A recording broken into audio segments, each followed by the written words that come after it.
In this short video I show you how I fixed the pickup problem for the front lights. Normally a metal pin would bring the electricity to the light bulbs, which are then connected to this plate.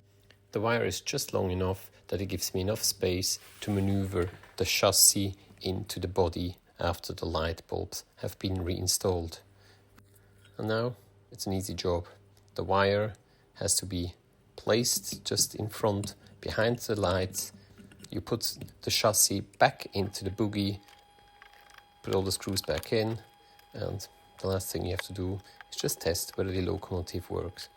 This is a very easy way to fix the missing link between the front pickup and the lights. And here we go. SK800, that's a 1957 model.